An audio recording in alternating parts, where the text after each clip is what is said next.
आंदोलन आहे उद्याचं आणि जे निवेदन दिलेलं आहे SP साहेबांना, तहसीलला व केज पोलीसला, त्या संदर्भात SP साहेबांचा निरोप आलेला आहे की आम्हाला तुम्हाला भेटायची इच्छा आहे आणि चर्चा करायची इच्छा आहे. त्यावर गावकरी आणि शिष्टमंडळ SP ऑफिसला जाणार आहे आणि प्रामुख्यानं ते काय या आंदोलनावर बोलणार आहेत किंवा ज्या मागण्यावर बोलणार आहेत त्यावर पुढचं जे उद्याची काही दिशा आहे आंदोलनाची ते ठरणार आहे.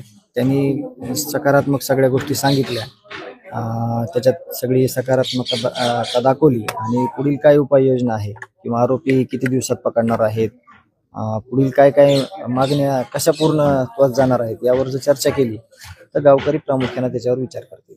कसं स्वरूप उद्याच्या आंदोलनात असणार आहे? साधारणतः किती गावकरी तसेच आजूबाजूच्या गावचे लोक काही सहभागी होणार? सर्वच लोक इथं सहभागी होणार आहेत.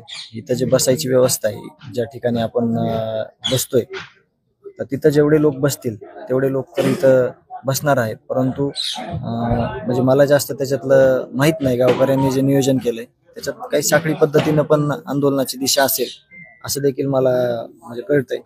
तर त्यामुळे जिथे इथं जेवढी व्यवस्था आहे तेवढे लोक इथं ऍट ए टाइम बसतील. जरांगे पाटील असतील किंवा कुणी राजकीय नेते मोठे सहभागी होणार आहेत का? तसं काही निरोप आलाय का गावकऱ्यांकडे?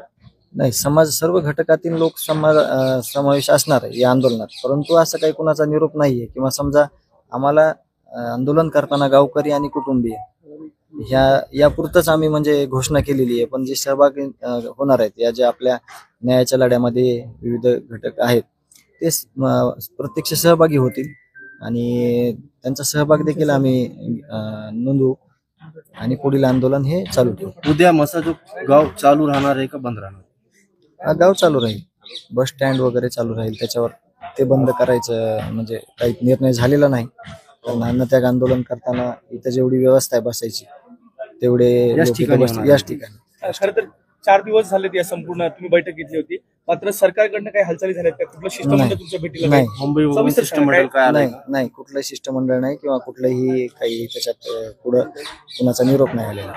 या प्रकरणाकडे गृह विभाग गांभीर्याने पाहत नाही असं म्हणता येईल का? नाही, तसं नाही मानता येणार.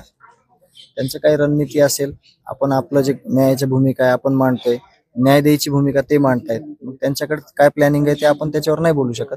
आपण आपल्या प्लॅनिंगवर बोलू शकतो की आपण उद्या अन्नत्याग आंदोलन करतोय गावकरी आणि मी, त्यावर आपण बोलू.